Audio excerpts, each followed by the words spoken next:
Okay, welcome to the February Civil Service meeting. I'd like to start it off with the Pledge of Allegiance. I pledge allegiance To the flag of the United States of America and to the republic for which it stands, one nation, under God, indivisible, with liberty and justice for all. All right, did everyone receive the January minutes, the January 2025 minutes? I would like to make a motion that we approve those minutes. If I could get a second? I second. All in favor, say aye. Aye. Any opposed? Nope, motion carries. We are blessed with the presence of Chief Mirciades, who is here to make a presentation to the Civil Service Board. So I'll turn it over to Chief Mirciades. Madam Chair, may I just jump out of order for 1 second, just because of my schedule? Just 30 seconds, can we do the compliance report? Absolutely. Just in case I have to be gone. Yes. Two things. At the last meeting, the board asked me to put together some thoughts on a reasonable accommodation policy that we might be able to use going forward. Mm-hmm. I have prepared a draft. I am running it through counsel and the solicitor's office there to make sure that they're good with it before I bring it back to all of us. Okay. And the lawyers are churning through it. But I did do that as I was asked to do, and they're reviewing it now. Perfect. Secondly, just as a friendly reminder, everybody has a financial disclosure form to complete. They are due by May 1st. The good news is it's not due until May. The bad news is May will be here. If anybody has questions about the form, you can email, call, text me. I'd be happy to walk you through it. It's not a big deal. You can give it to, you can send it to me, or we can give it to Linda or Chris, and we'll make sure it works out. Okay. So I apologize. Yeah, I dropped mine off. You're already done, last right. week. And I'll be checking every month to make sure everybody has completed their forms. And if it matters, I have to complete one too. Okay. Perfect. I apologize for going out of order. All right, anything else? All right, Chief, floor is yours. All right, thank you. All right, so in years past, you might have seen this document. It's something that we use it as we work from going forward. We pretty much try and address this every 6 months to update things. So, and we've renamed it as our 5-year strategic blueprint because we're looking going forward what we've done, what we need to do, what we hope to do. Whether it's capital improvements, whether it's resources within the department, strategies, so forth. So, Jeff, are you able to? I am, believe it or not. All right. Are you ready? Yeah. So the first thing we would go over the 25 years of township growth. We can go to the next one. Basically, again, this might be something you've already seen, but I like to use it as a footprint for anybody viewing this document, just to see what's happened in the last quarter of a century and why we have these needs going forward. So in a good 25 years, actually it's closer to about 27 or 28, without any changes to the police department as far as resources, size, manpower, this is what was added to our plate to deal with. So you can see that 6 out of the 8 township hotels were erected in this span, which might not seem like a big deal, but in this area and in Upper Merion, the hotels are used for various reasons, various causes. A lot of these hotels now are used almost as apartments. We have 3, 4, 5 people that will come. We'll even see them coming with all their belongings in trash bags. They split the cost. But we're also finding out that we have an inordinate number of domestics and overdoses and sexual assaults and robberies, drug arrests there. We also find that we have a lot of people being housed there by county agencies, and not just our county, but Chester County, Montgomery County, and Philadelphia County. They'll put protected witnesses there. They'll put people from Department of Health and Human Services there. So there's a lot of drug dependence and mental illness there. Not saying there's anything wrong with the people that are there. It's just that there's there's more resources that are needed. There's more of a need that you would normally think of a hotel that somebody's passing by and they're there for one night. So that was one of the things that has become an issue for us. Shopping districts like the Metroplex, you can see in that time span, all these large businesses have come in and they've generated a lot of calls for service for us. In fact, interestingly, as one of the things that we're doing is trying to find out exactly how many people we have coming through the township, living in the township, working in the township. It's more complicated than I originally thought it was because it's not just traffic. When we initially did traffic with the Turnpike Interchange, which is the busiest in the state of Pennsylvania, when we looked at it realistically, these are people that are coming through. They might not even stop in Plymouth. So it might be transient, but are they actually here? Are they visiting here? Do they live here? Do they work here? So we've actually gotten into drones and mapping drones, and we're trying to get a better accountability of all that. But we found, ironically, that this area, and I think it was about 1 to 7 square miles from this area, is much more heavily populated than the same area in King of Prussia, which really surprised us. But as you see our statistics here, we actually, this year was the first year we've surpassed Upper Marion in retail thefts. Now, Upper Marion has the second largest mall in the country, and we've surpassed them in retail thefts. So for whatever reason, we have that high concentration here. I think a lot of it is because of 5 exits of the Blue Route, the Turnpike Interchange. So we have a lot of people can come in and get out. It's just easier. I hate to shop anyway, but I wouldn't be caught dead at King of Prussia because I can't tell you how many times I've gotten lost in their parking lot. I can't find my way out. So maybe it's the convenience here. I don't know. But this area is more heavily congested, and our crime rate is higher, especially when it comes to white-collar crime. So again, these are things that have proven to be a problem for us. We can probably skip the next couple, Jeff. Basically, it's how many housing developments we've seen, and we've gone over all that before. Some of the things that are coming up, though, in pending development, even though it doesn't seem like a big deal, Royal Farms has been something that's been on our radar for a while now. We've seen the problems that we've had with the 24-hour Wawa that's at the border of Norristown. And one of the reasons that it's a problem is it's 24 hours. There's liquor license there. People can gas up. They can get hot food there. They congregate after a night out of drinking. It's also a heavily concentrated intersection with the Lafayette Street Thruway and Ridge Pike. So we've had a lot of issues there: stabbings, macings, tasings. That's police, right? You go there in the middle of the night? No, I do not. Stolen He cars. skipped over the shooting. Shooting we had there, and actually I literally just got gas there.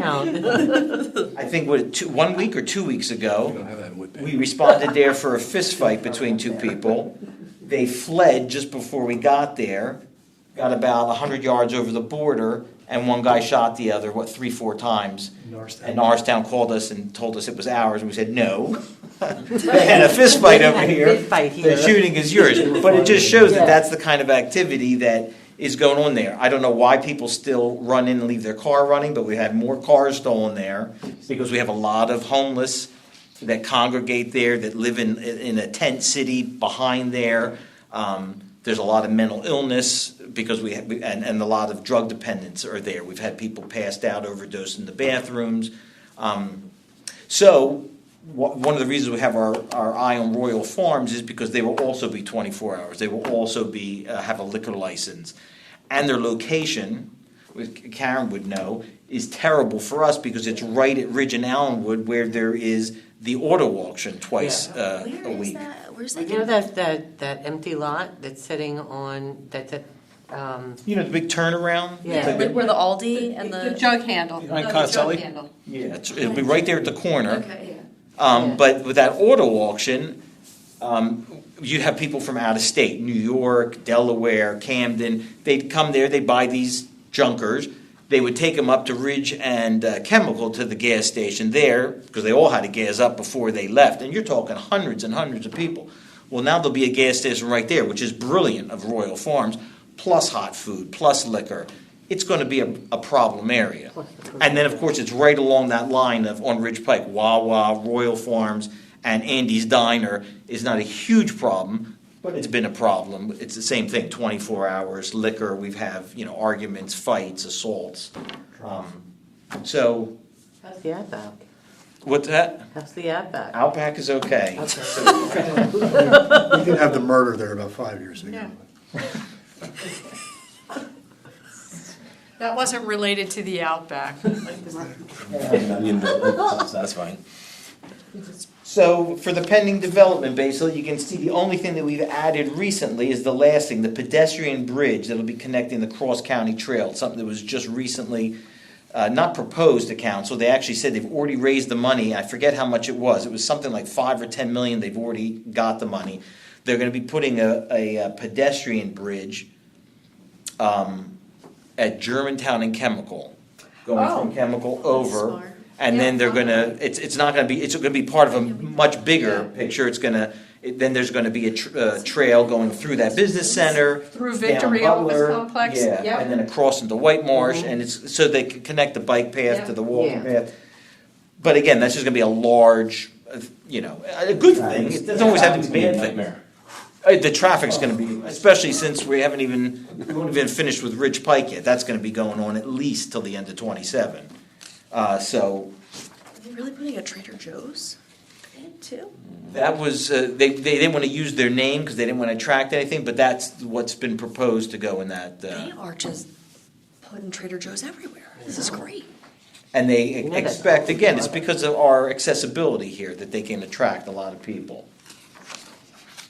So if we want to skip to the data-driven, the officer involved, we wanted to give a better idea. When we do the annual report, we give the last 5 years because we're just trying to give people an idea of what recently has happened. But when we do these for ourselves, we like to get a bigger picture of what's been going on. Now, I can tell you that we do 10 years and we keep moving it forward, but we've seen that basically our numbers were where you see them in 2015, 2016 for quite a while, that everything was fairly stagnant.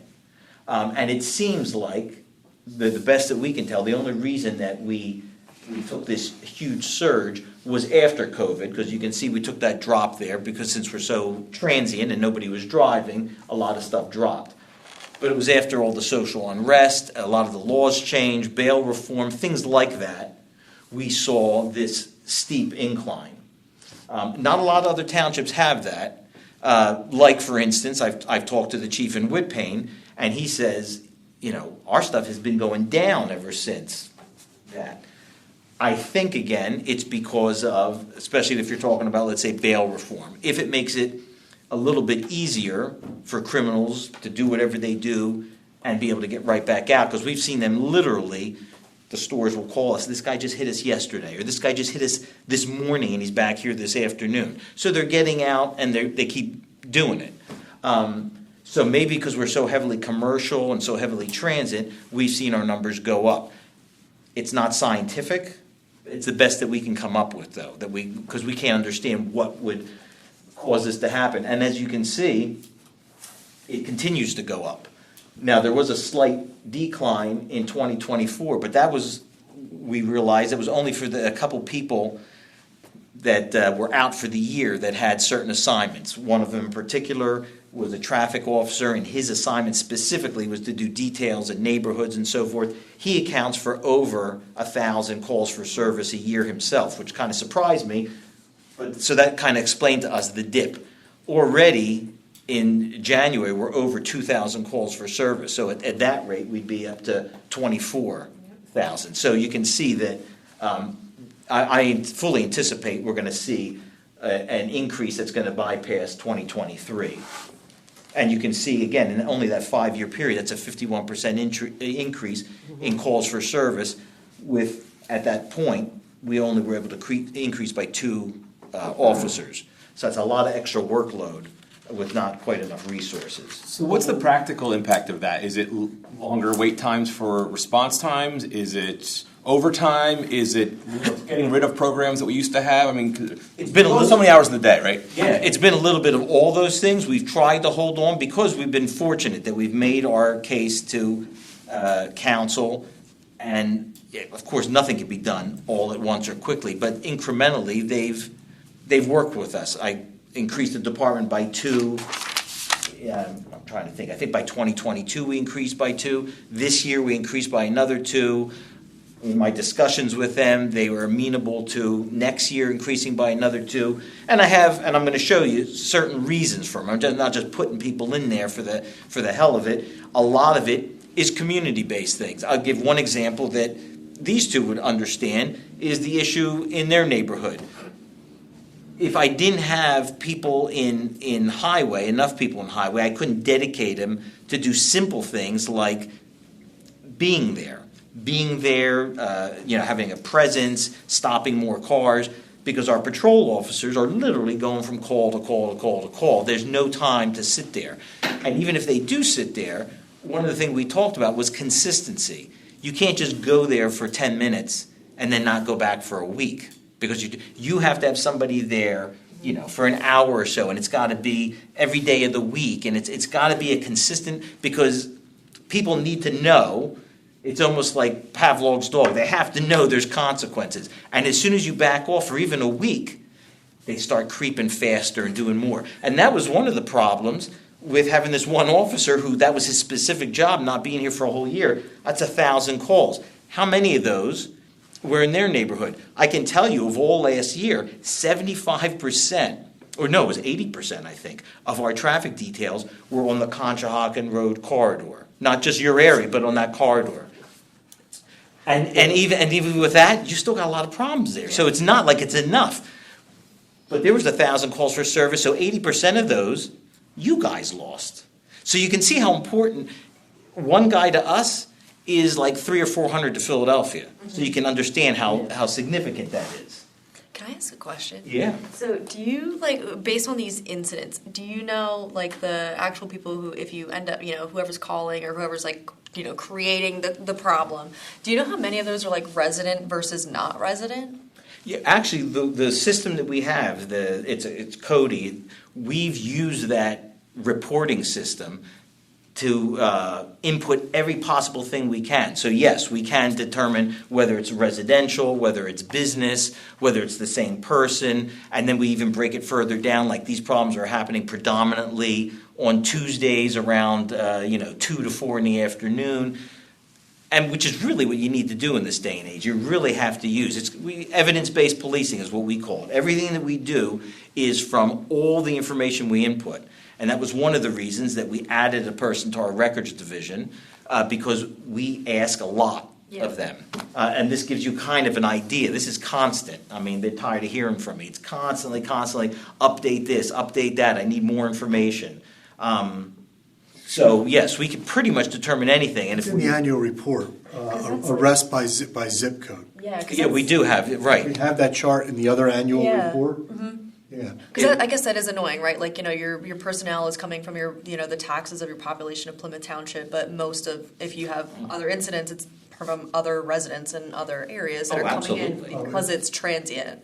Absolutely. I mean, we showed that we've only got 17,000 residents here, and yet we have hundreds of thousands of people here every day. We showed that we had almost 1,500 arrests for the year. About 500 from Philadelphia, about another 300, I think, were from Norristown. Mm-hmm. So you can see all of a sudden you got half of them from 2 other jurisdictions. Mm-hmm. Very few actually we had more from Conshohocken than we had from Plymouth. I have that chart here at the end of this meeting if you want to see it. So. Yeah, that would just be, obviously that's annoying to you. Well, that's annoying to you guys because... It's a shame because we always talked about Plymouth it's almost like a small hometown. And we try and keep that small hometown feel. And I don't want to say we have big city problems, but we have a lot of these issues that none of our surrounding areas have, with the exception of, let's say, Upper Merion has, although we're already surpassing them, and they're a larger area, larger department. But Whitpain, White Marsh, East Norton, for the most part, they have a little bit of commercial. They're more bedroom communities, and people just kind of go through their area. If they do get hit, it's things like burglaries or a home invasion because they have nice properties and it's targeted. But that might be one house targeted as opposed to 200 businesses hit in that same time period. So that's the difference there. So it's very unique here, and I even can remember how far back it goes, because before we got this job, we started in January of '89. I remember, as I was going through the process, reading in the paper that in 1988 they finally finished the Blue Route and it was opening up, and they said that Plymouth would be the new hub of Montgomery County, and I can see why they were saying that, because it dumps off here. It starts in Philly and it stops here. And we have, like I said, the last 5 exits of a 10-exit, a thoroughfare. All right, so next you'll be able to see what I'm talking about, just under 1,500 arrests. And look at where we used to be. We used to be about in the 800 a year, between 700 and 900. And that was consistent for the longest time. And then you can see we just keep going up and up and up and up. 117% in 5 years. I mean, that's significant, especially with limited amounts of people. It's tough. It's really tough to keep up with. And something that I try and explain to council is, what about all the people that we not let go, but we have limits. Like, all right, it's only a theft of $200-300. We don't have time for that. Well, that doesn't do. The businesses are up in arms. They're like, I still lost $200-300. We said, we can't do it. It's called, for detectives, it's called case management. You just find a cutoff. Your house was burglarized. There's not enough evidence there. I don't have enough time to look too deep. I'm sorry. Your car was stolen. We looked for fingerprints. Couldn't find. Nothing we can do. It's a terrible thing to say, but you have to keep up with the stuff that you can solve. And you'll see, it's in the annual report that our detectives have about 650 cases they investigated, and they have a very high clearance rate. That's a lot of cases. It's a lot. That's a lot more than most of the surrounding departments have, period, as far as how many arrests and how many cases they do. This is just a handful of guys.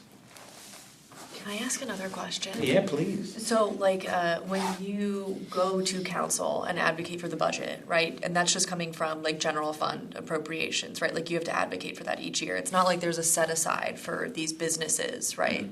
Right. A little, I'm not trying to be a pro-tax person, but if the businesses are creating most of the calls, there's no set aside, additional tax just for the police fund, correct? You have to still go to council and say, out of the general fund. Right. Okay. We do.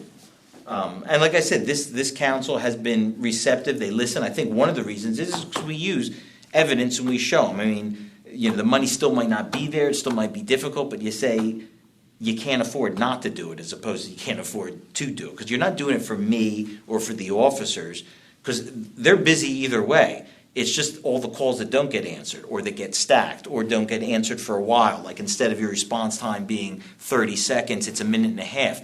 If you're having a heart attack, that's the difference between life and death. If you're being assaulted, it could be the difference between life and death. I don't want that. I live here too. You want as best as you can. I might not be able to have a 100-man department, but I don't need that either. But if I say I need 2 or 3 guys, you can see from the calls for service what one person can do. One person can handle 1,000 or more calls himself every year. That's a big deal.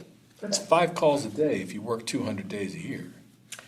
Absolutely. And when that's the other thing you have to try and explain to people. Every call isn't an alarm that you go to for 10, 15 minutes. Right. The call that you're on might be a fatal accident. And that's something that you might be working on for a week or two, because it's not just going to the call, it's now investigating and making an arrest and so forth. So some of these calls take a lot. It's also something to remember that one call for service doesn't mean one officer went there. Mm-hmm. If it's a robbery, one call for service might have 6 or 8 officers go there, and they might be there for an hour or two.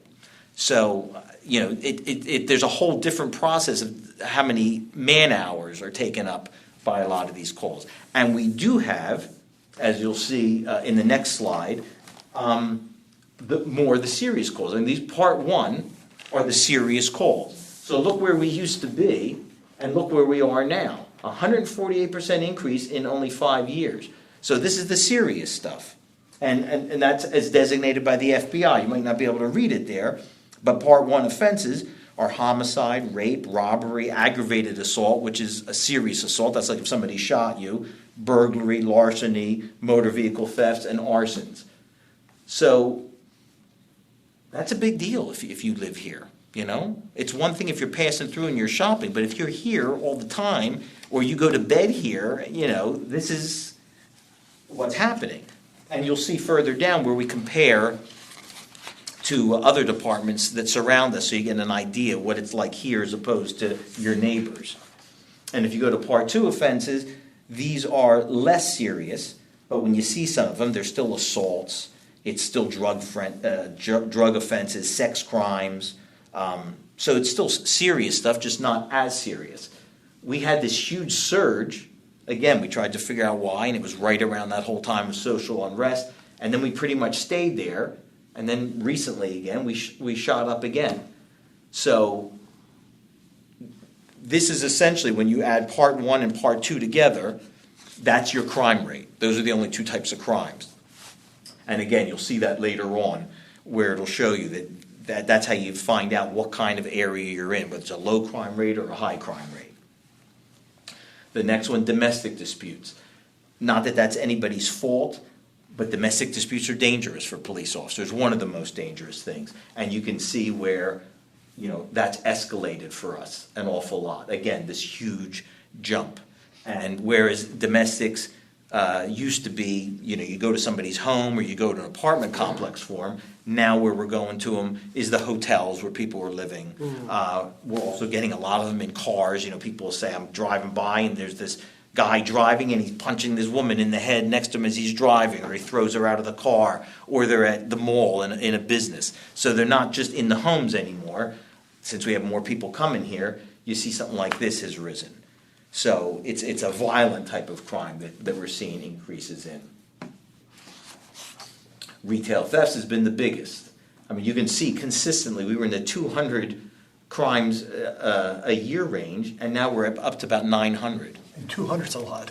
I think you should just try and get a dedicated little mini tax on the businesses, because they're the ones who are contributing to these calls, and I think they would appreciate it anyway if, like, you had someone that, like, with more resources to dedicate to those retail thefts. I have asked in the past, and I don't know if I was given the correct answer or not,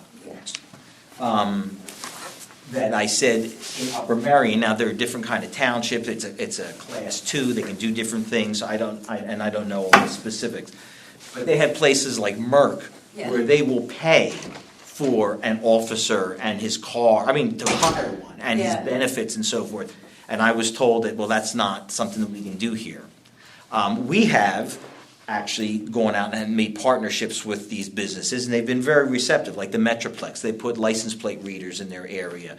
We're actually in talks with them now to get substations in some of these stores so that officers don't have to come back. I said if we have our car parked there, it's a deterrent. We can do our paperwork there. And we've actually started with these 2 new people, which I'll show you, where we do these shopping district patrols now, where we keep people in there. So it's a deterrent. They get to well, you would hope it's a deterrent. We still have the crimes happen even though they see the police there, but we get there quicker. We can make an arrest. We can stop before it gets too bad. But this year, 895 surpassed Upper Merion by about 50. And they were always in that 800 range because they had so much. They have King of Prussia Mall. Yeah, so you can see, which really surprised me when we, I thought that we were close with them was a big deal. Now that we've actually passed them, it's concerning more than anything else. But and they have 50% more Closes will be fine. Yeah, yeah. I'm just The kidding. Metroplex is a good shopping center. I will say I do shop there a lot. It's because of the different stores that are there. It's a good selection But of it's easy for stores. crime because it's in and out. Everyone has their own storefront. It's not like you're contained within a mall. And it's right across the street from an entrance to the Blue Route.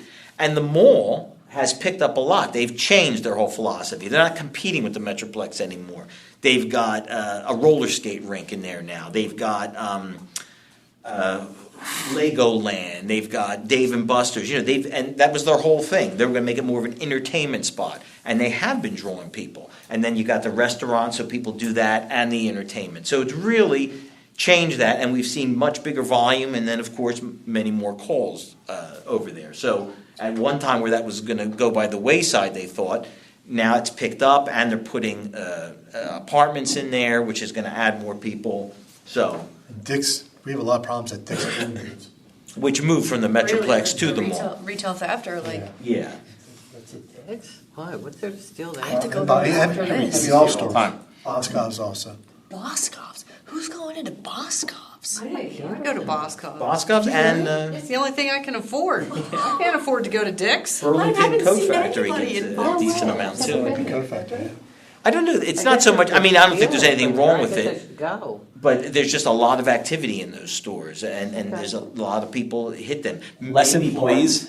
What's that? In Boscov's, there's less employees there, less people. That's It's true. an easier Yeah. place to hide stuff, with security tags, there's a whole slew of reasons. It's also easy again to get in That's and where out, the you know? decorations come from. As I was walking over here Really, I to didn't this meeting, they were headed down to Giant. They were chasing a guy who was with security, broke away from security, and was running through the lots, and they were headed down there. As I was walking over here, as we were walking over to this meeting. But I mean, there's nothing unusual about that. No, it isn't. Right out of you. Giant. The day at Boscov's. Yeah, this was Giant, I think. But you don't even blink at a retail theft. No. Well, like you said, when you've got 900 of them, you're talking about just that's almost 3 a day. Yeah. Every day, on top of everything else. And one of the ones they just had the other day, which was a bunch of people, when I tell you, like, it's not just, one officer for a little bit. They had 3 kids with them that were young. They brought them into the station. The kids were soaked and dirty and had rashes, and they were young kids. And then when we looked into it, we found out that they had just been released from foster care back to their parents, and here their parents are taking them to commit crimes, and they're that bad. We had to take those 3 kids to CHOP in Philadelphia because the doctor said, bring them here. I want to see him. We want to make sure we get him back into social services.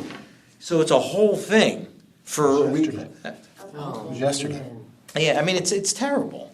It's a shame. That's just, the 895 is just the ones that are reported. Yeah. A lot of these, a lot of the places, they're even told, they're mandated not to report it because they don't want the bad image. They don't want people to see police cars there. They don't want the problems. They don't want people suing them because you touched me or I fell or you accused me.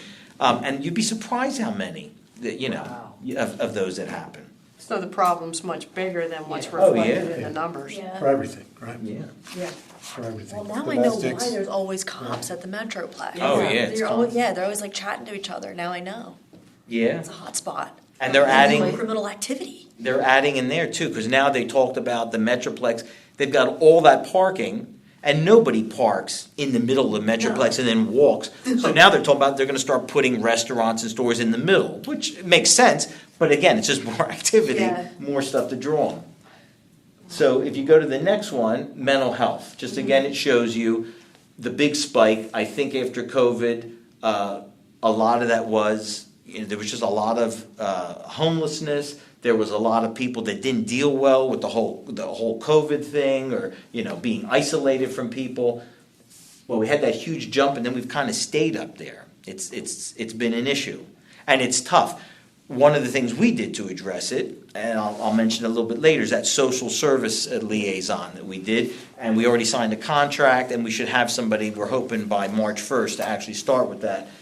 Somebody who's keyed in and has relationships with other agencies and can help these people, because there's a lot, and a lot of mental illness is just one of the problems. There's also drug dependency that goes along with that. There's also homelessness that goes along with that. So it's unfortunate. So we're hoping that that'll make a difference. Part of that, again, you see the unhoused. Look at that huge jump where we would have 20 pretty much a year, and now we're up to 175. It's a big problem, and the worst part is we can't do much. We try. Either they might not want to go somewhere because they don't trust it, or they get robbed where they go, or there's no place to go. A group here, Carsey, and now it's TLC. They've done this Code Blue shelter at Church on the Mall, but they even told me they're moving because they found a bigger facility in Norristown, which is good in general, but this was nice because it took care of our problem, you know, or the people that were all here. But it's an issue. It's difficult, and I'm surprised how high it is. Here are the traffic details, the things that we talked about. You can see how we've made it a priority. You know, I became chief in 2019, and we really tried to do more with what we had. You'll see a couple times there were dips. Usually that's because sometimes we'll have 3, 4, 5 people that are out for an extended period of time. They get hurt on the job, off the job.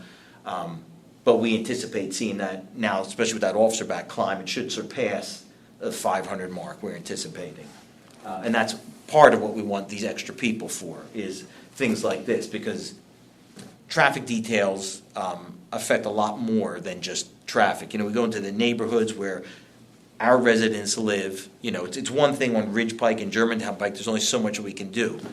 But in the neighborhoods where people are speeding, where kids are playing ball in the street, where pets are crossing the street, where just your quality of life, it makes a difference. And when you have more officers there, and it's on a consistent basis, we also find there's less burglaries in those neighborhoods as well, just because if anybody's casing, they see that there's police there. They go elsewhere. And it's a simple principle, but you have to have the people to do it. And the charts bear that out year after year, too. Yeah, when our details go up, we see our burglaries go down, and that's been going on for years now. So again, it's unscientific, but we've basically been able to make that kind of determination. Motor vehicle crashes, again, it went down in 2020 because of COVID, and there wasn't so many people driving. And we think that the reason that we haven't quite reached those levels as before is because we have so much construction right now. We just think people are just... You can't go anywhere. Yeah, which, you know what, in this respect, it's a good thing, but Yeah. once it's done, and there's still more people Ridge working Pike from has home. everyone just crawling along at times during the day. But it's still, we're still consistently have more of these accidents than most of our counterparts, but that's because we've got all these major highways too.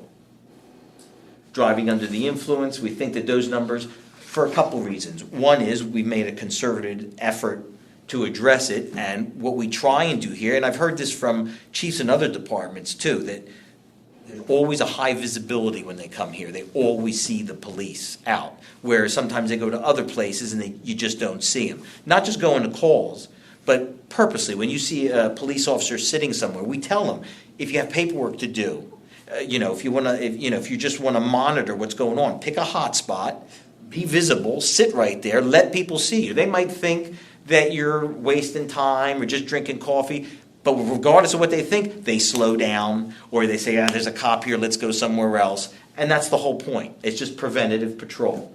So we think that that's part of the reason that our numbers are low, is because we make sure that we're very visible.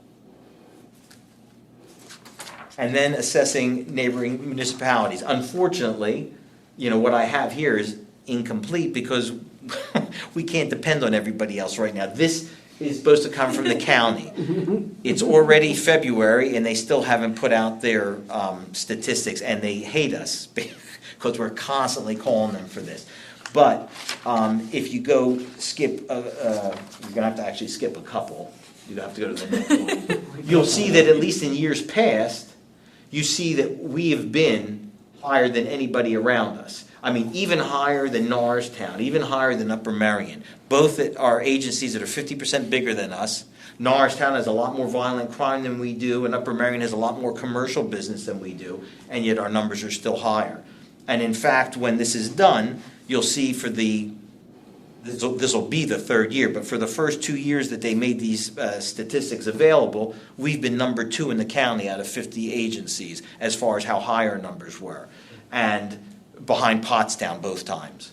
Chief, you might want to explain the arraignment, not to interrupt you. Like, you know when you get arraigned versus when you don't? So if it's a misdemeanor of the first degree or a felony, you have to be arraigned in Pennsylvania. So only summaries, tickets, or like M2s and M3s, the very bottom feeders, we can release the summons later.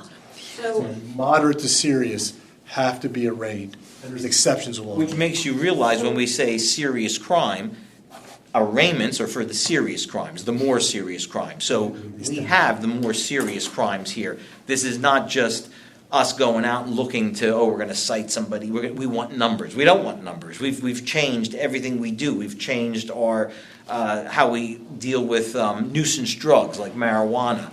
We're not looking to arrest people. We went to this thing where we could just cite somebody, $50. If they're doing it in public or because it's still illegal, as opposed to a criminal arrest. And then you'll see, or if you did look at the annual report, we had no criminal arrests for that. Our numbers were very low. So the officers aren't looking they're not hunting for people to arrest. That's not what we're about. Could it be, okay, so I'm just looking at this and I'm looking at some of these places. Mm-hmm. Could it be that our arraignment comparison is high because the police are doing that good a job and other police departments The standards are different not everywhere. doing that good a job? Like, I'm just looking at one place, it's really low. I can't imagine that any of the quality of officers is that much different. I mean, every department has its own culture, and they have their own feel for the department. Like, I'll use Conshohocken as an example. It's a small area. It's 1 square mile. It's more of a homey town, even though they've got all those big buildings in there now.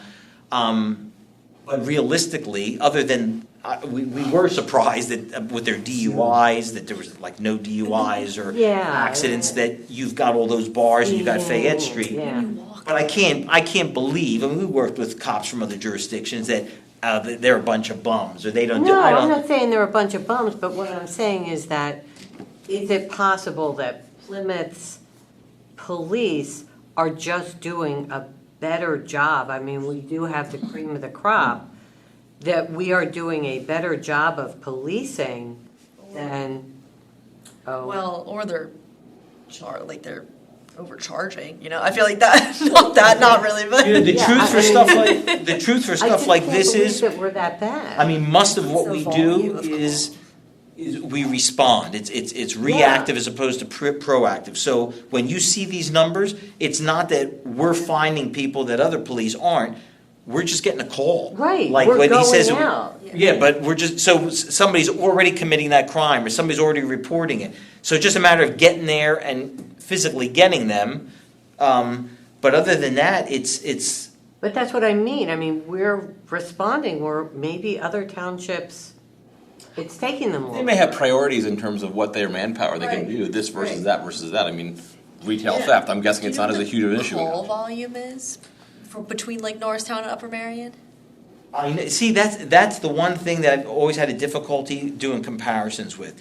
Nobody uses a standard. Like, these things are easy because arraignments, it's kept by the county. Part 1 and Part 2 crimes, we get it from the FBI. It's simple. We do ours, honestly. It's a call for service. It could be a homicide or it could be a traffic ticket. They both count for 1 call for service. Doesn't matter if this took a month to solve and it took 10 guys and this took 5 minutes and 1 guy, they're 2 calls for service. Other places, not every place, but I know some places, if there's an accident and 5 cars go to the accident, they count it 5 times because that's 5 people are out of service. Because I've seen departments that are smaller than us that don't have the activity and they have twice as many calls for service a year. We have about 20,000. They have about 35. And I'm like, I can't. And I finally figured out what they were doing because we would hire like their dispatchers and they would say, oh yeah, well they do this, they do that. So it's hard to compare. I do know, since we border Norristown and we're so close to Upper Marion, Norristown just goes from call to call to call because they're so busy, and they have more street crimes, they have more prostitution, they have more open air drug dealing, they have more assaults and things like that. But they also don't put the time in. There's not the reports, there's not the arrests. They'll go to a call for a shooting, and there'll be bullet casings and blood on the pavement, but people leave. Even the people that get shot, like they don't want, because a lot of times they're wanted. And they'll say, oh, it's unfounded, clear it out, because there's nobody there. There was a shooting there. It's clear there was a shooting there. There's bullet holes in the wall. There's blood on the ground. But they're also, in the meantime, they're being called like, okay, you got another one here, you got another one there. So it's hard Yeah. to gauge some of these. And then some of the other areas that surround us, I know them. I go to these chiefs meeting every month, and I talk to them. And they'll even tell me that we don't have that. Our whole commercial district consists of a Wawa and a Joe's Pizza. It's just we don't get hit like that. Especially when they can just drive through there, and then they come to all these huge shopping Paradise. centers. Yeah. Plymouth Paradise. I mean, we laugh because when we were redoing our building, we had to use White Marsh's cells when they were doing Yeah. our cells for 1 month. And we had more arrests in September, it was 181 arrests, than they had all year. They had about 150. And they were Got all pulling the their hair out. We were even criminals. sending our officers there to take care of it. They didn't have to do anything. But they're like, this is crazy. So it gives you an idea. We're right there. We share the high school. We're right next to each other. But it's like night and day. So, all right. This is just when you put. When I told you when you put part 1 and 2 together, that is your crime rate. Those are all the crimes. So you can see we're right there with Norristown for a crime rate, and you can see we're significantly higher than Upper Marion. It's a bit bigger jurisdiction with more businesses and 50% more police officers. So again, it gives you an idea of what we have to deal with limited resources. And again, we're getting there. It's just not something that this department, I don't know that they didn't prioritize. They always wanted it, but they didn't show. They didn't do the research and show this is why I need it, I think this is a lot of really good Yeah. data, just to give you some kudos and Yeah, no, thanks. I This is mean- really good. And you can't argue with, No. especially when you're not making this up. Like I said, we even put at the bottom of Right everything. there. This is where we got it from. Pennsylvania Uniform Crime Reporting System. It's the state. This just lets you know for the last 2 years, so you can see. We keep climbing, and just like Norristown, Upper Marion, ironically, has decreased, and so has most of these other places. Conshohocken decreased, White Marsh, Whitpain. That's what I told you when I talked to the other chiefs. They say our stuff's going down. I don't know how or why, Because we're but coming to Plymouth. Yeah, that's yeah, clearly. yeah, because that's the Upper Marion. You said it's more of a retail area, right? So then you have the kind of the best of both worlds because you Yeah. can get the proximity of Norristown with the part 1 and part 2 offenses, Yeah. and then also the other part of the retail theft people are And like, ironically, yeah, I guess once I looked at the makeup of Upper Marion, they really only have that one hub Spot. to come in and out. It's Yeah. right by the mall. That's it. And drug it's deal. crowded. Right, we've got 5 different exits of the Blue Route. We have the Turnpike interchange. We have Lafayette Street Thruway, and you can come down through Conshohocken. So you've got all these different exits from all angles of the township. It clearly makes a difference as opposed to that one area of in and out. And they're talking about adding the slip ramp onto Oh, Conshohocken yeah, Road. it is Yeah. one of the phases to the Lafayette Street. They're going to add Yeah. stuff, which is one of the reasons we wanted to get a handle on what's going on Conshohocken Road, because they plan on adding more problems there, more traffic. What Conshohocken already has done for such a small area, made it so dense and put that monstrosity right there at the border, it impacts all the people that live on this side, not on that side. Yeah, but the other thing is, for crime, you can't get out of Conshohocken, you can't get into Conshohocken. There's no quick, easy way in and out of Conshohocken. Right, and you know what, there's really not much there. There's not that- You're yeah. basically hitting a mom and pop store Yeah. or a restaurant, that's what Yeah. you're it's hitting. the street. It's Yeah. the one street. Yeah. Now, this next one is telling, arrests. Look at us compared to Norristown. 3 times almost their arrests, and that's exactly what I told you about. They're very busy, don't get me wrong, I know that they're busy, I know that they have a high call volume, but they don't do anything about it, and that's been one of the problems with Norristown. They keep talking, we're going to revitalize it. You can't, unless you get a handle on what's going on there. They go from call to call to call, but nobody takes the time to do something about it. And Upper Marion, I guess they just don't have as much going on, because our numbers are still significantly higher than theirs. Like Conshohocken has 20. There's no way we don't have 20 arrests probably Monday through Friday of this week.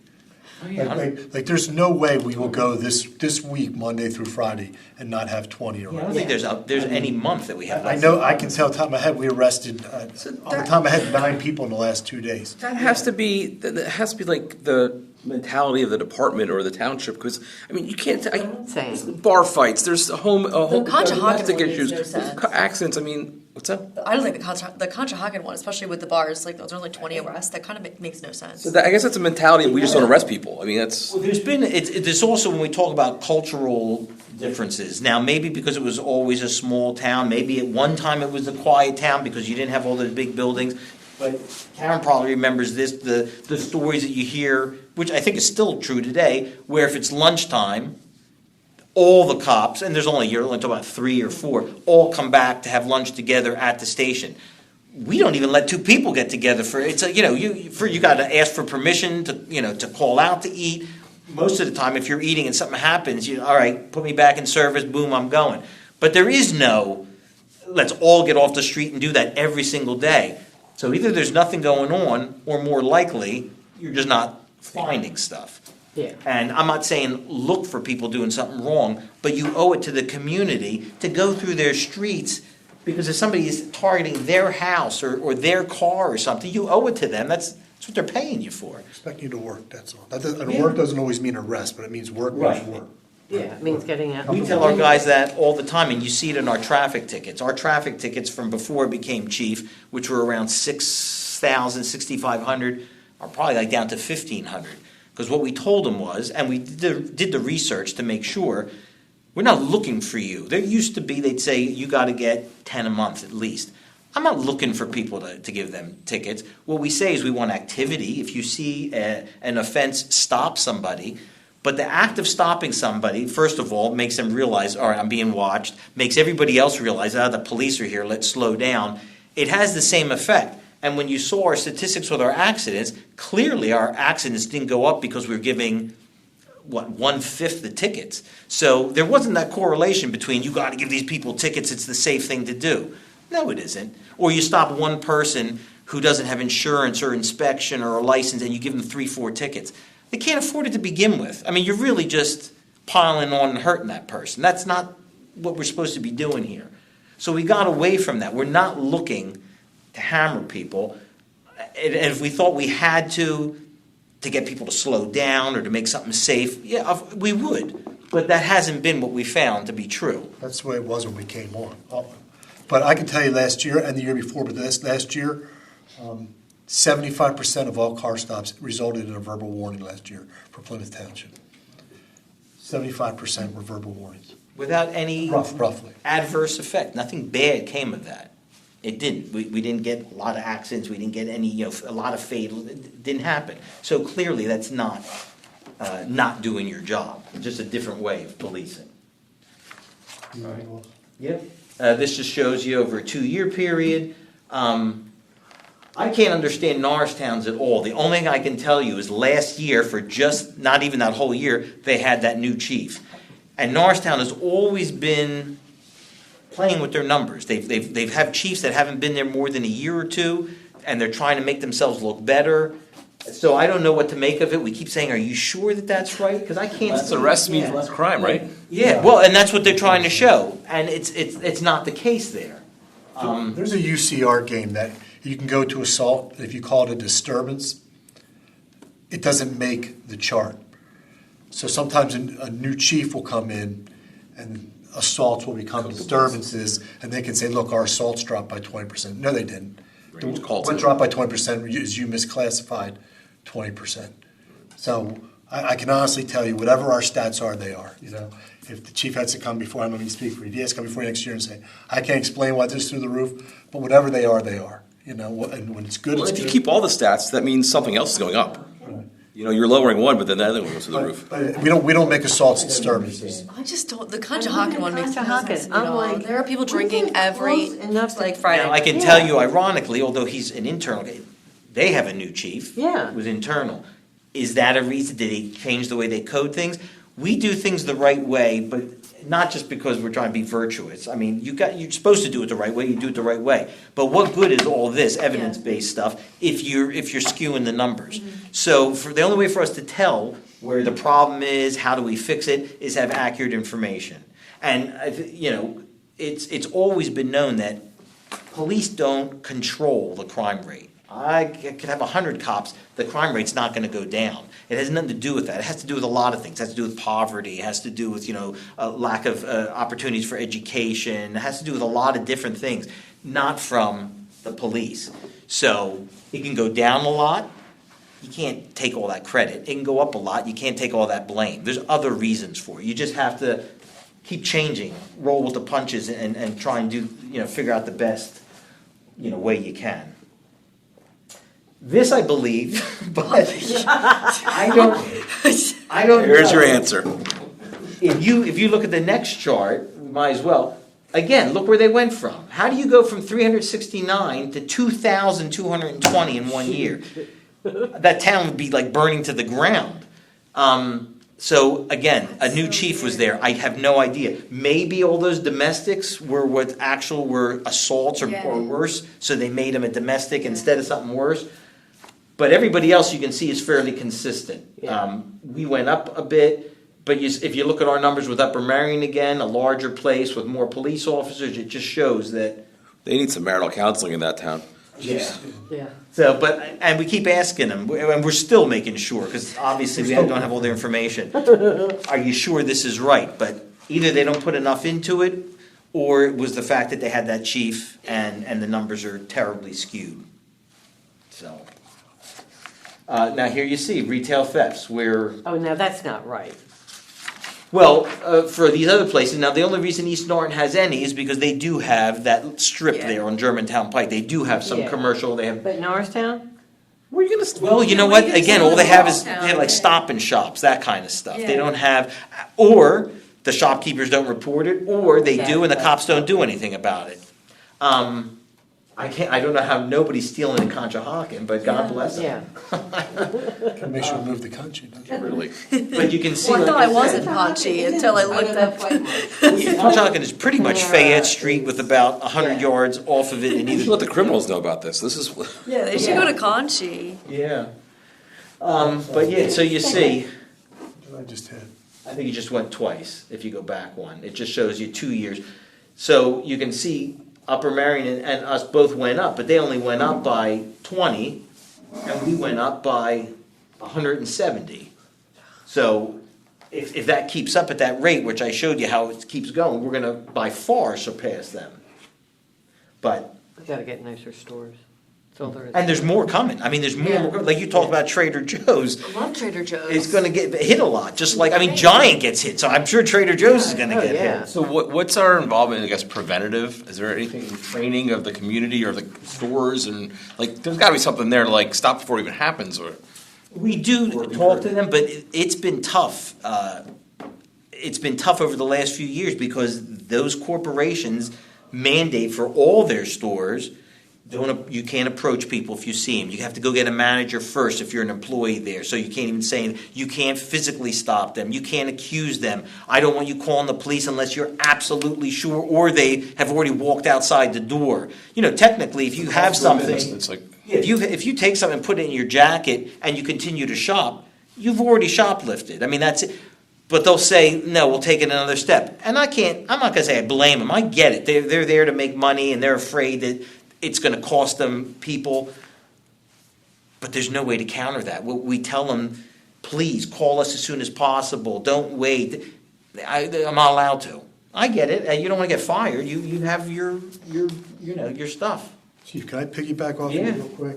The one thing we've gotten 2 additional officers last year, we got 2 additional officers this year. Now, some of them are still in the academy, so we haven't seen the fruition of all that yet. But the chief demanded a patrol matrix starting in January of this year, meaning that if we have 4 officers on duty, you gotta do what you gotta do. But when we start getting to 7 to 8, which we are getting there right now, it's just not 7 or 8 guys driving the township. I'm not saying that's wrong, but we have directed patrols and we give them direction on what we want based off the data we're seeing. So I know that last month we were able to get out, I believe, 70 shifts, I believe, off the top of my head. We're keeping track of what we're doing with our manpower. We actually put it in the report that we give to council. So shopping district detail, 74 in January. This is the Yeah, first month that we did it. And that's what that is. When you say you see cars there, Yeah.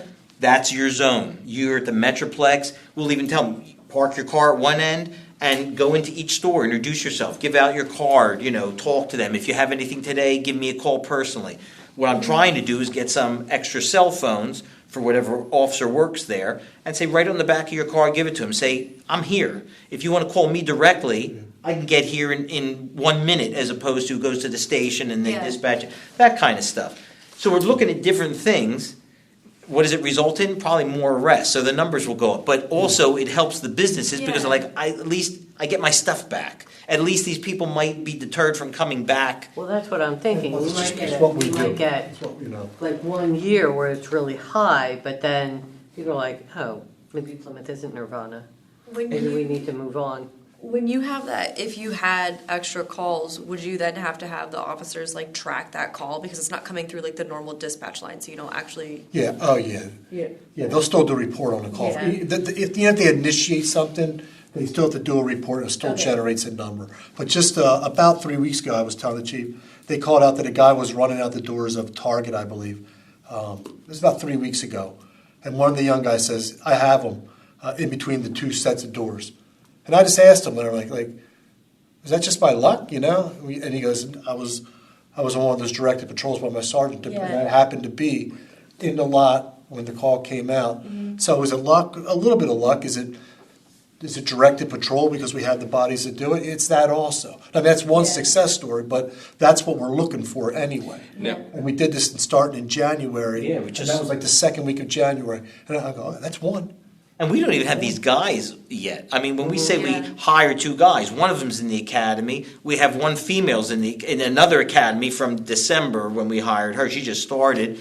We have 2 or 3 people that are here, but they're riding double with somebody because they're still learning. So we don't even have these people out there, and it's already making a We have difference. 2 officers out right now, which I'm not going to say on the record, but Are we publicizing some of this, or at least planning to? Because, I mean, to the extent it helps us know that as a community feel more comfortable. And also maybe the criminals may say, wait a minute, they're putting cops there sitting there all the time. Yeah, when they get there they'll see it, but if they already know ahead of time, you know what? Plymouth has this new initiative to start having cops sitting here. We I mean, do I don't have wanna go something there. like on our Facebook. If you ever visit our Facebook page, we just started this thing called the Retail Theft Roundup. And I'm not sure if it's... In my notes. That's funny. But it shows, we put down everybody, this person's wanted for this person's wanted for that. These people were captured or, arrested already. If we have video or picture, we put their picture on there. So we're showing people this stuff's going on. If you have any information, give us a call. So we do try and publicize stuff. We also try and walk that fine line of, we don't want to scare people. Everybody. Because I've talked to other departments, I'll even say like Abington. And they're like, why would you want to put that out there? It's like, well, you kind of owe it to people to let them know what's going on. I get it that you don't want them to think like, oh my God, the sky is falling. But you also want to let them know, hey, be careful. We have people going around stealing cars in these neighborhoods. Keep your eyes open. You can't keep stuff from them. You're there for them. I mean, they're going to be like, what are you here for if you're not going to tell me what's going on?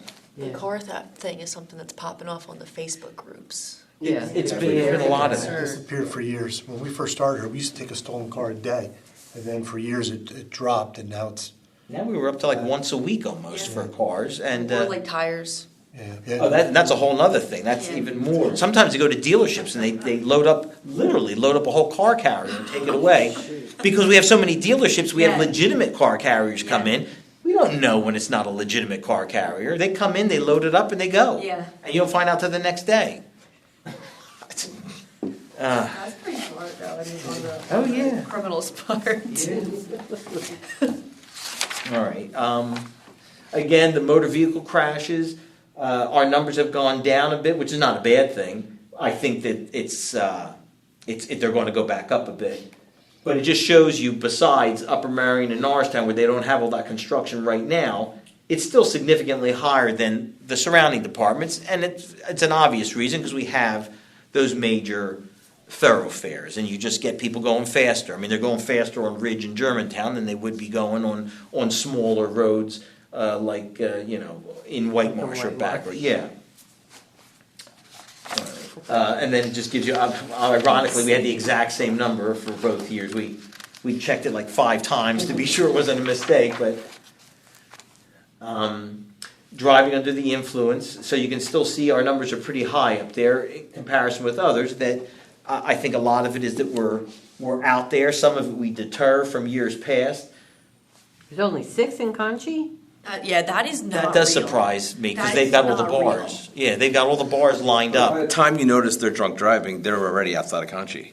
True. That's true. Although, if it were me, I'd have a car on either side of it. Gotcha. Yeah, seriously. We also ran some DUI checkpoints this year too. Yeah, we try and do that because of the, major highways especially you publicize those, let people know. Yeah. Most people try and avoid it. Good. That's problem solved. Again, we're fairly, consistent with what we do with that. And so then here's what we, started. This is not complete yet because I don't want to rush it, but it's something that we consistently upgrade. So it's too small to see right here, but some of the things for 2025 that we earmarked was our drone program.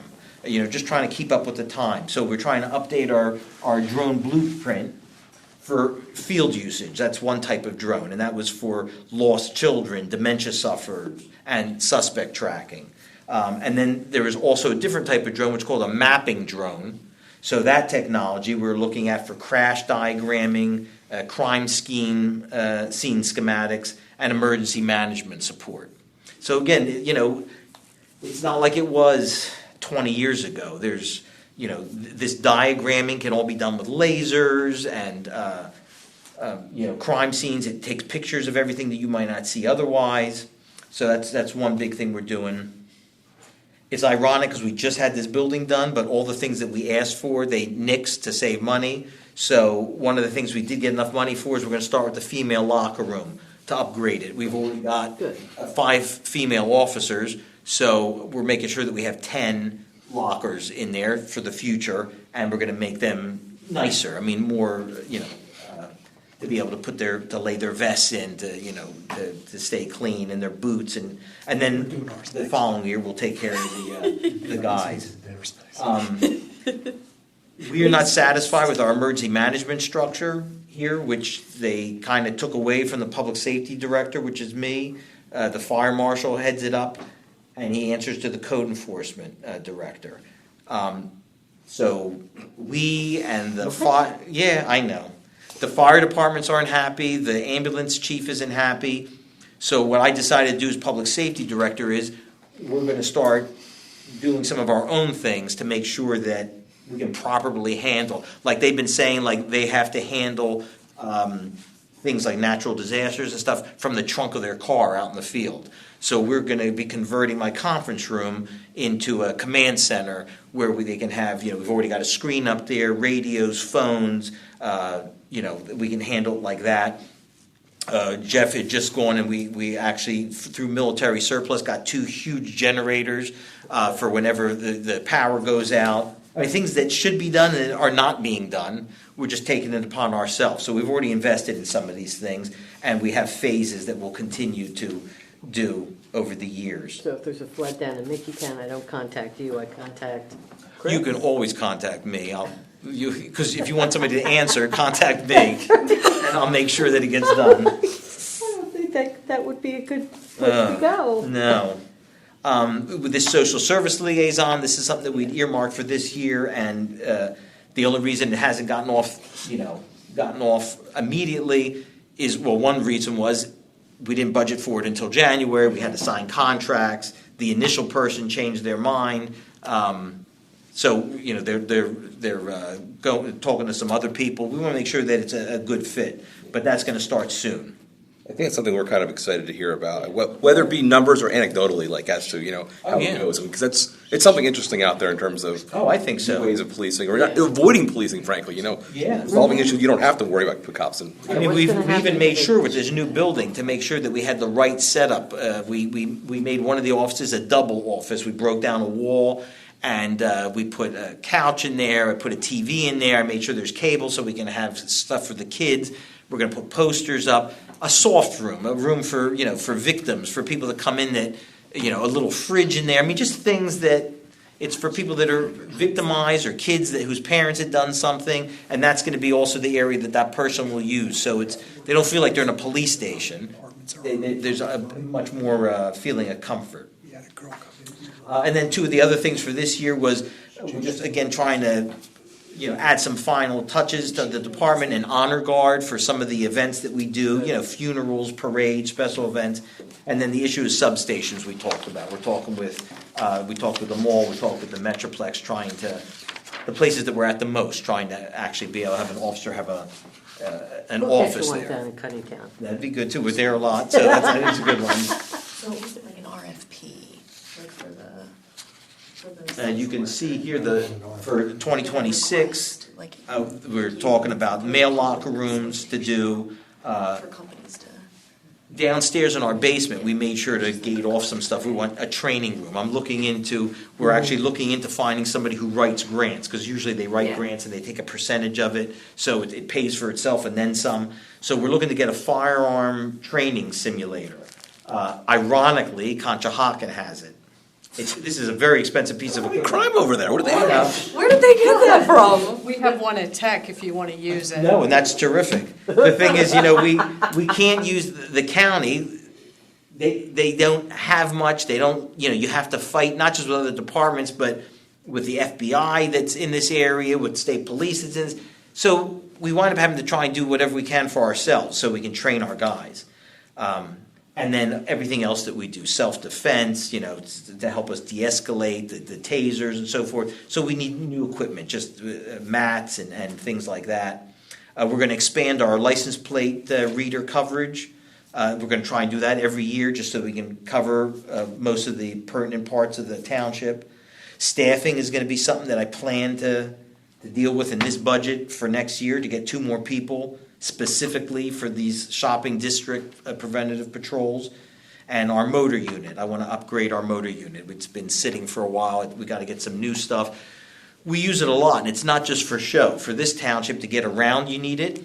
And also, in all fairness, you have to work with other agencies. And one of the agencies that, believe it or not, call us a lot, not just us specifically, but we're part of a regional motor unit, is Philadelphia. They called us down there for problems that they had. They called us down there for the championship game. They actually want us to come down tomorrow for the parade. No way, I'll be there. Well, you'll see some of our guys. Service Commission can go down and help. Yeah. Because I talked to one of our motor guys, a lieutenant that's in charge of it, and it's not just leading a parade or doing it. They actually have ways that they use the motors for crowd control, just like they use the bicycle officers for. They had people. They said it started off fun with everybody, and as the night grew on, people were throwing bottles at the police officers and all that kind of stuff. And the bike officers, the ones that have bicycles, they pick them up, put them across their chest, and they just kind of march. And it creates a moving barrier. And the motors did the same thing with funneling people. So it's just a way to, without having to touch anybody or non-violently, is to maneuver people to just make things safe and clear them out. So these are important things where they were looked upon before as, it's just a frill. It's not. It's a necessity. And when we need Philly for stuff, they help us. And you know what? When you have one of the largest police departments right outside your border, it's a nice thing to be able to have. So we try and reciprocate whenever they ask. And they keep track. They do. They keep track of who helps them, because they won't come up here for departments. They even said, you guys helped us for the championship game, you get first pick to come to the Super Bowl parade, which That's was fun. nice. That's fun. The other people that said, we don't need you, because they wouldn't come, Yeah. because we might have our own problems. Well, Not like Philly's going to have. so you mentioned needing a grant person though, like you don't have one right now. There's been some that have been recommended, but we call, we email, and they never get back to us. And if that's how it's going to start off, we're not interested.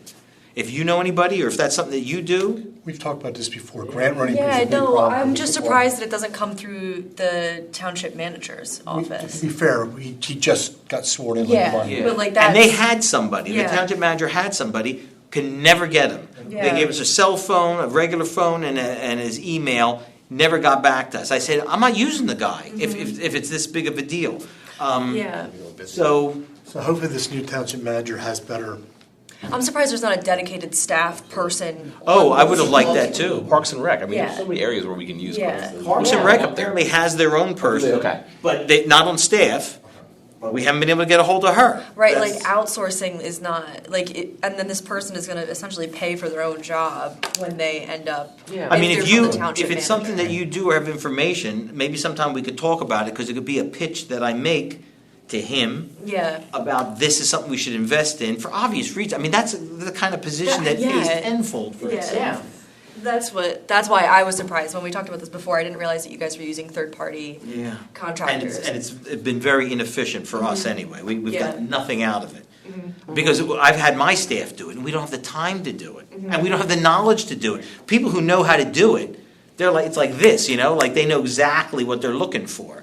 We have no idea. Yeah, and especially if you're applying for like federal grants or anything like that, like there are requirements that you have to have, and you have to like maintain those. And it's Yeah. like very surprising that you don't have that Plymouth does not have a grant writer. Yeah, it's been a problem probably since we've been here. Yeah, no, if there's any time you want to talk about it, because I could make a push and maybe even put that in the budget, or suggest to the manager if he wants it for the township specifically, which is probably Yeah. how it should be anyway, that it'd be a very good investment to make. I got that written Traffic down. infrastructure, there's gotta be tons of Make opportunities. sure out we, Oh, absolutely. Yeah, there are. we revisit this tomorrow. Yeah. Yeah. It's just some of the things that you can see. I don't want to hold you up with just some of the things I put in for, but covered parking for our fleet. It snows, when it snows bad, we're just stuck there. I mean, you try and get Public Works to come and get you out, they're doing something else. We don't have shovels, we don't do that stuff. We have to actually be out. Let's have a fundraiser, we're gonna, Shovels for the police department. And then, they'll be like, if we're out on the street where people are, we'll have SEPTA buses going sideways down Germantown Pike. They'll say, I need the police to come back to move all the cars. I've got 25, 30 cars, so we can do that area, then move them back. I said, I can't have people. So I just wanted, so that was one of the things, of course, that was nixed for this new building, something that was necessary. And I'm also going to make a push by 2027 that we get self-dispatched, get away from county. County's been a mess. They don't do much for us. Upper Merion self-dispatches. Really, all that it would necessitate is I have 2 more full-time dispatchers, so that I have 2 on day shift, 2 on night shift, and 1 on the overnight. I've already got 4 total. I would need 2 more. So at a minimal cost, we could handle things ourselves, because for the most part, we wind up using our own channel, because county can't keep up with us. They've even asked us when we first went to county, if you're going to be running all these speed details and car stops, you need to go to a special channel. And so we're not. We're just operating, So as they have it now, they have everybody on different talk groups. Well, we're in a talk group with about 5 or 6 different departments. Well, now because they're so shorthanded, they've put our talk group, they've merged them with another talk group. So now we're sharing the radio with 10 or 12 departments, one of which is Cheltenham, which is like Norristown, very busy. now, do we pay in to be part of that? Do Is you that- pay? We don't pay to be in it. I think that's all part of your taxes. But what they tried to do, and they did it with Upper Merion, and they fought them, they were going to charge them for getting out of it. They said, well, if you're not going to be a part of it, we're charging you, at the time, $50,000 a year. It's like a subscription. I guess because I don't know if you're on the same air length or something. Well, their solicitor pushed back and said, we pay taxes to the county for this service. You can't double charge us. We should be getting a credit for what was wrong. Yeah. They were actually fining you at first. At first, but, so they're the only ones, I think, that do that. But we've clearly gotten to the point where we need to do it. Statistically, we can prove it. Oh, absolutely. Crime Absolutely. rate going, we need that. And and that's the thing I tried to avoid. That's why I don't want to put, it's just activity. It's Yeah. just that with more people that come in, there's calls for service as opposed to crime. It's just that people need help. It could be my car stalled, it could be I'm sick, it Cats could in be the tree. anything. But it's just more people need more help. It's not so much, and of course the crime's going to increase with everything else. But as you see, you go out, you go to the Wawa, you go to the Metroplex, it's not dirty, it's not crime-ridden. It's just that more things happen there because more people go there. And the simple fact that the other townships and other communities don't have their stats together yet, tells me something. Well, I mean, this is like literally everything. Everything that you have is like the foundation for like applying for those grants, honestly. Like, because like that's what they're gonna ask for, like, what's your data, what's your narrative of like why you need this, and like you've already done the foundation. Yeah, and that's what we try and do Yeah. with the reporting system. Everything goes into it so that we have when you look at our annual report, you see that we have our traffic stops by race and so forth, because everything goes in there. So when people say, well, I'm curious, okay, absolutely. We're not hiding anything. There it is. You can, and if there is a problem, we'll address it. We're not going to hide it and not show it. If you go to the last one here, just shows some more stuff. Secured fenced-in parking we were asking for. We've had cars that get keyed. We have, you release prisoners out of your prison and they go right to your private parking. Other departments have had people in the middle of the night break into the patrol cars and steal assault rifles and shoot things up. Now, maybe some of those places were more quiet. We have everything on camera. We have everything well lit. But the whole idea is we don't want anybody that close to tens of thousands of dollars of equipment that's there. And we're going to reassess our staffing needs by then, whether we need more officers, civilians, whatever it is we need. And basically we're going to do it using this document to see how things have increased. When we get more people, are they utilized well? And I kind of ran out of ideas by the time I got to 2029, so that's why this is a work in progress. I got to think of where we want to go with that. So I'm not going to, harp anymore. I just wanted to give you guys an idea. If you have any questions, please. But you can see, we really try and keep track of everything that we do, and then we try and use that to gather more intelligence and figure out how we're going to address any of the issues that come up. This is excellent, thank you. Yeah. Good, I'm glad. I have a question. Yeah. Sorry, I have so many questions. I'm not trying That's to all keep this right. any later, but obviously, like when you're comparing yourself, it's to like neighboring townships, right, or neighboring police departments. But do you look at other states as well? Like, I haven't looked at other states. What I did do when I addressed council was, since we're the 6th largest department in Montgomery County out of like 50, I compared us to the largest department. So I compared us to the 5 larger departments to show that our statistics were just as high, if not higher than theirs. Calls for service were just as much. When some of those agencies, one of them had 135 officers, one of them had 95 officers, and the other 3 had 75 officers or right in about there. And we were at 48. Now we're at 50.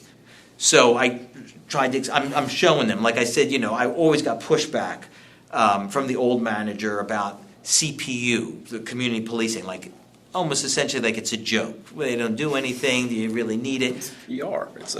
It's representing who we are to the community, and that's just one person that really does it. We all try and do it, but one person takes responsibility for it.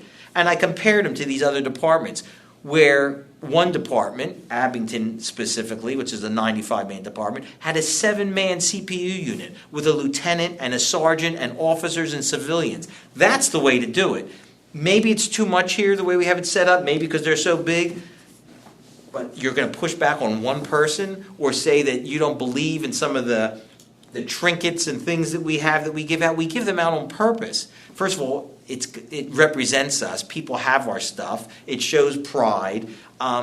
It's just another way of interacting. Oh, I love that hat that you have, or I love the patch, or the challenge coin, or so you develop a relationship.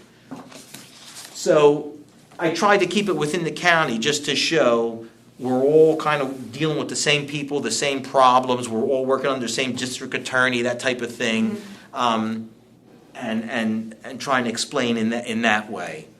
Because you start going to different states because there's different laws or different ways of dealing with stuff, and then you run into that. This way, we all operate under the same system. You may also want to match that up with population growth over the last 10 years. I mean, Upper Marion, how many people increased there? Here, we've increased the population. Well, the population increase itself, that's why I'm trying to use this mapping drone to get a better idea. Our actual residential population is I think it's 18,000. I think when I first came here it was like 15 or 16. So that hasn't, raised a lot. It's the people that come through. And that's what I'm trying to count. Every time I say that, I get pushback. Oh, they're just driving through. So now I'm trying to find out who works here. How do I tell who shops here? Yeah. So some of these, like from the Delaware Valley Planning Agency, they're the ones that say, yeah, you have something like 5 million, or it was like 7 million people in this area, as opposed to 5 million in Upper Merion. I was like, wow.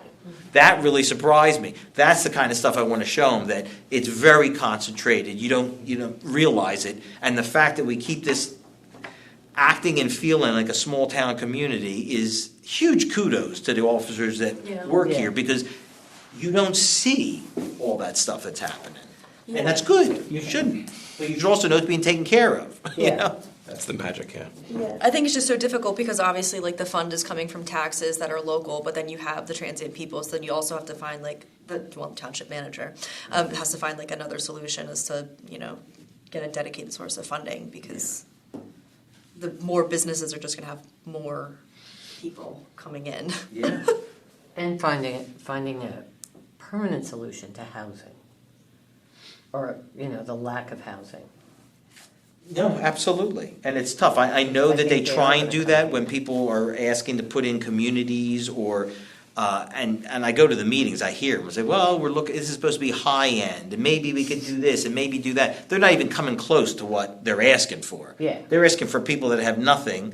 Can you, and nobody wants to come in here and build that, because they're not gonna make money off of that. Right. They're looking to make money. So I don't know. I don't know what the solution is. But this council they do make it their priority, it seems. Like they are trying, but I don't know that they've had much success, because you're not gonna find anybody that's gonna come in here and do that. Big time. So, anyway, that's where we stand. Just, can I just touch on some other Yeah, things real yeah. quick, Chief? John Monahan got promoted to sergeant at the Monday council meeting.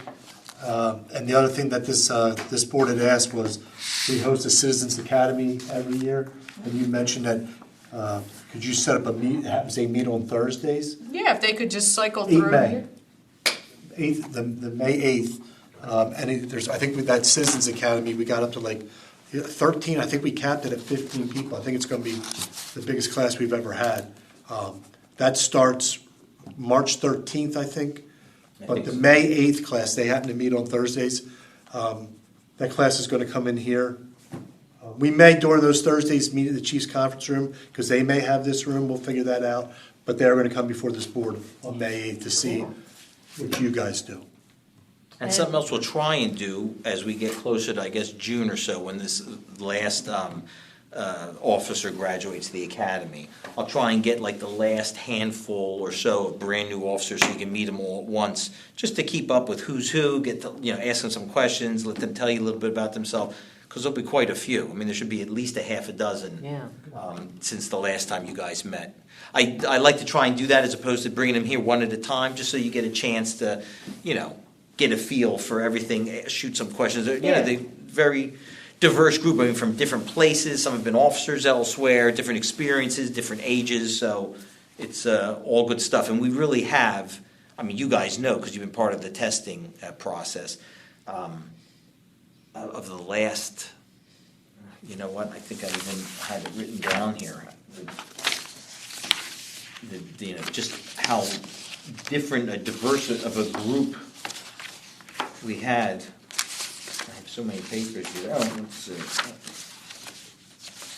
I'm sorry, maybe it was the one page I didn't bring. That chart. But, here it is, yeah, just over the last, because I actually have a talk I'm giving at the Black Heritage event next Saturday, and it's gonna be about labor. So one of the things I was gonna talk about is, issues are coming from Philly. 3 civilians we've hired lately, a black female, Hispanic male, Hispanic female. Yeah. And the last, 122 with your trying to think, Yeah. And that's, supposed to mean that could be us or I one. think we've had the last, Yeah, and then, we've like, had that's 2 what I'm wondering, like, black what other, male officers, your 2 other hubs, Hispanic right, male like other major officers, cities, like, what are and 2 they females we've surrounding hired. Part of these the last, departments doing? of the last like 8 Friends, people, yeah. 6 of them have been diverse hires, which is great. And they're good, I mean, they're good Good. hires. They didn't get hired because of that. It was just nice because of all the changes that we made to the testing process. We gave these people a chance And like you have to get Yeah. involved or to be interested, and handle it's it. really changed the whole look of the township. It is very nice. Well, you want we want the department to reflect the community, I mean, because that's, Absolutely. yeah. That's why I'm curious, like, in other Absolutely. states or in other So- towns that are near me. In fact, if one officer who says he might leave in June does, the next person on the list is another very good candidate who's a black male who is in the Reading Police Academy, but Okay. I think he'd be willing to leave or he'll be done. But anyway, we're, good people, good stuff. Yeah. So, I just have a question. So is Sergeant Monahan gonna be able to keep George, or is he gonna be handled by another? we told him we'd leave it up to him, because I hate to take somebody's partner away from him. And he said he'd rather keep him, and I said, we're fine with that, but just know that you won't be able to do it again because you're a sergeant. But absolutely, you could finish your career together, so he will. Excellent. Yeah. Yeah, I'm a dog guy, I couldn't do that. No, that would be me. I Yeah. had to give my canine Oh, yeah, that's tough, that's, to be highway sergeant. I would have preferred to stay in patrol, but bigger and better things. Thank you, Chief. Yeah, thank you. Appreciate you. We appreciate your thorough report. Brian, we appreciate you as well. We love you and too, Jeff. You Thanks for working the computer, Jeff. know. Actually, For me, that's no small is feat. I think he has him or is it more her? I mean, there's a future career coming, right? Yeah, yeah. Panicked last His week. face. I Was see. it- or last Well, there was, yeah, and we were all looking up, did it turn green? Okay, so with that, any old business that anyone? Okay, no old business. Any new business that anyone would like to bring up? No new business. We covered the compliance report earlier before the chief spoke. We have no public comment. We don't have any public here tonight. Chief, I don't know if you're aware, one of the things that I've been asking for is a video link so that we could have a live link if somebody just wanted to participate virtually, they have that ability. So Lieutenant O'Brien, I know, has been working on that, and so we'll keep working on that. I have no closing comments. Anybody else have any closing comments? All right, with no more comments, would anyone like to make a motion to close the meeting? I'll make a motion to close the meeting. Do I have a second? All in favor, say aye. Aye. With that, the meeting's adjourned. Thank you.